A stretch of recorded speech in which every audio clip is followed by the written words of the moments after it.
Canada की तरफ से दो बड़ी अपडेट्स आ रही हैं। पहली अपडेट में इंटरनेशनल स्टूडेंट्स को एम्बेसी की तरफ से मेल जाना शुरू हो चुकी है। जी हाँ, जो स्टूडेंट इस टाइम पे कनाडा में स्टडी भी कर रहे हैं उनको मेल्स जा रही हैं और आईआरसीसी की तरफ से इस पे बड़ी स्टेटमेंट भी आई है। दूसरा, जो स्टूडेंट इससे पहले इमरजेंसी में अपना स्टडी परमिट रीन्यू करवा लेते थे, जहाँ PGWP एक्सटेंड करवा लेते थे, जहाँ अप्लाई कर देते थे, जल्दी से जल्दी आ जाता था, तो वो अब बंद हो चुका है। अब वो आप नहीं कर सकेंगे। दोनों ही बहुत इंपॉर्टेंट अपडेट्स हैं। इनको जानने के लिए वीडियो को एंड तक देखिएगा। उससे पहले हमारा YouTube चैनल जरूर सब्सक्राइब कर लीजिएगा क्योंकि इस पे आपको ऐसी ही लेटेस्ट इन्फॉर्मेटिव वीडियोस देखने को मिलती हैं। पहली अपडेट में IRCC की तरफ से स्टूडेंट्स को जो मेल जाना शुरू हो चुकी है उसके बारे में बात करते हैं। तो स्टूडेंट्स को जो उनके डॉक्यूमेंट है वो रीसबमिट करने के लिए कहा गया है। हालांकि उनका स्टडी वीज़ा आ चुका है, कई एक डेढ़ साल से वहाँ पे स्टडी भी कर रहे हैं, लेकिन उनको दोबारा से जो है डॉक्यूमेंट रीसबमिट करने के लिए कहा गया है। इसके दो रीज़न हैं।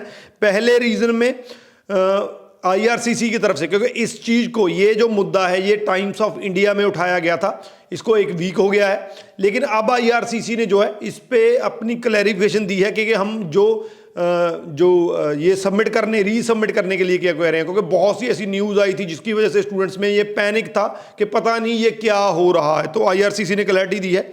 उन्होंने कहा है कि पहला रीज़न तो ये है कि हम ये देखना चाहते हैं कि ये जो स्टूडेंट हैं जिनको हमने मेल सेंड की है, क्या ये अब भी स्टडी परमिट की जो कंडीशंस हैं वो फुलफिल कर रहे हैं। क्योंकि स्टडी परमिट की कंडीशन में जो है आप अनऑफिशियल ब्रेक नहीं ले सकते हैं। अगर आपकी एक स्टडी पूरी हुई है, दूसरी स्टडी आपने करनी है, तो उसमें 150 डेज से ज़्यादा का गैप नहीं होना चाहिए।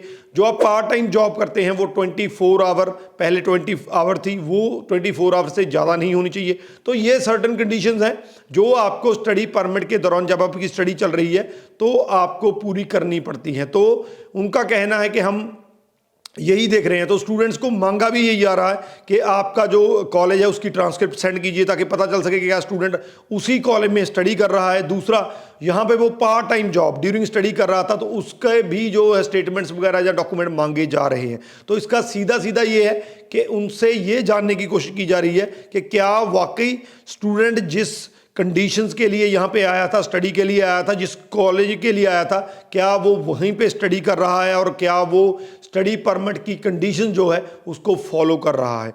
और दूसरा रीज़न इसमें उन्होंने ये बताया कि पीछे जो फेक LOA पकड़े गए थे जिसकी वजह से काफ़ी हंगामा भी हुआ था, तो रिसेंटली जो IRCC ने कहा था कि हम जो LOA उसको वेरीफाई करेंगे। तो वेरीफाई करने के बाद 17,000 ऐसे LOA निकले हैं जो कॉलेज या यूनिवर्सिटी से मिसमैच करते हैं। कॉलेज का यूनिवर्सिटी को जब ये इंफॉर्मेशन भेजी जाती है कि क्या ये LOA आपने इशू किया था, तो उसमें 17,000 ऐसे LOA हैं जो मिसमैच किए हैं, जो कॉलेज या यूनिवर्सिटी ने कहा है कि हमारे रिकॉर्ड के साथ ये मैच नहीं करते हैं। अब वो 17,000 जो है LOA वो फेक भी हो सकते हैं, उसका कोई और भी रीज़न हो सकता है। तो इसीलिए उन्होंने कहा है कि हमने इसीलिए स्टूडेंट्स को जो है वो अपने डॉक्यूमेंट रीसबमिट करने के लिए कहा है। तो ये दो बड़े रीज़न जो हैं वो निकल के आए हैं। तो यहाँ पे मैं आपको बता दूं कि ये जो न्यूज़ है ये टाइम्स ऑफ इंडिया ने उठाया था। उन्होंने क्वेश्चन भी उठाया था कि क्या ये मेल्स इसलिए सेंड की जा रही हैं कि IRCC जो है वो स्टूडेंट्स की गिनती को कट करने पे लगा है, कैपिंग उन्होंने कर दी है। अब वो स्टूडेंट जो ऑलरेडी स्टडी पे हैं, क्या वो उनको निकालने की तैयारी में है। अपने आप में बहुत बड़े क्वेश्चन थे जिनका IRCC ने आंसर दिया है। दूसरी अपडेट, पहले जो स्टूडेंट थे, अगर आपको स्टडी परमिट अपना रीन्यूअल चाहिए था और इमरजेंसी में आपको करना पड़ता था, जहां आप जो अपना PGWP अप्लाई करते थे और उसके प्रोसेसिंग टाइम ज़्यादा चल रही थी, तो एक ऐसा मेथड था जिसके जरिए आप जल्दी से अपना स्टडी परमिट और अपना पोस्ट स्टडी वर्क ले सकते थे, लेकिन अब वो रास्ता बंद हो चुका है। जी हाँ, मैं बात कर रहा हूँ फ्लैग पोलिंग की। दिसंबर 23 से फ्लैग पोलिंग बंद हो चुकी है। तो जो भी इंटरनेशनल स्टूडेंट जो बॉर्डर पे जाके अपना वर्क परमिट या स्टडी परमिट लेते थे, अब वो फैसिलिटी आपको नहीं मिलेगी। अब आपको ऑनलाइन कनाडा के अंदर से ही अप्लाई करना पड़ेगा, जिसके लिए प्रोसेसिंग 2-3 महीने आमतौर पे चलता है। उससे ज़्यादा भी हो सकता है अगर बैकलॉग ज़्यादा है तो जो फैसिलिटी फास्ट ट्रैक थी, जो एक दिन में आपकी फाइल प्रोसेस हो जाती थी, आप वहाँ पे जाते थे, आप US के बॉर्डर से वापस आते थे कनाडा में, तो साथ के साथ अगर आपका स्टडी परमिट था या वर्क परमिट था वो आपको इश्यू हो जाता था। तो अब ये फैसिलिटी उन्होंने परमानेंटली बंद कर दी है। तो इसमें आने वाले टाइम में स्टूडेंट्स को जिनको इमरजेंसी है उसके लिए बहुत बड़ी दिक्कत आ सकती है। यहाँ पे मैं आपको बता दूं कि पिछले एक साल में अप्रैल 2023 से लेकर मार्च 2024 का आंकड़ा बता रहा हूं, तो एक साल में जो है वो 69,300 जो एप्लीकेशंस जो हैं वो फ्लैग पोलिंग के थ्रू प्रोसेस हुई थी। यानी कि लोगों को उनका विजिटर वीज़ा, उनका स्टडी वीज़ा या वर्क वीज़ा जो है वो इतनी फाइल्स को इसके थ्रू मिला था।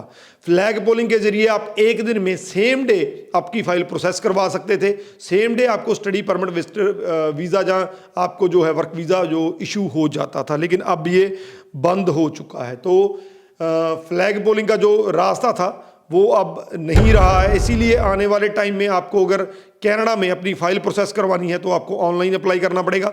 इसीलिए आप जब भी आपने फाइल प्रोसेस करनी है तो ये लगा के चलिए कि 2 से 3 महीने का आपका जो स्टेटस है वो वैलिड होना चाहिए। आपके पास 3 या 4 महीने का स्टेटस होना चाहिए, तब आपने फाइल अप्लाई करनी है, क्योंकि इसमें 2 या 3 महीने का जो है आपको टाइम लग सकता है। तो ये हैं 2 बड़ी updates, maximum to maximum share कर दीजिए ताकि स्टूडेंट्स तक मैक्सिमम टू मैक्सिमम पहुंच सके कि किस तरीके से अब वहाँ के स्टूडेंट्स को भी मेल्स आ रही हैं और इमरजेंसी में जो आप स्टडी वीज़ा या वर्क वीज़ा वहाँ से ले लेते थे वो अब बंद हो चुका है।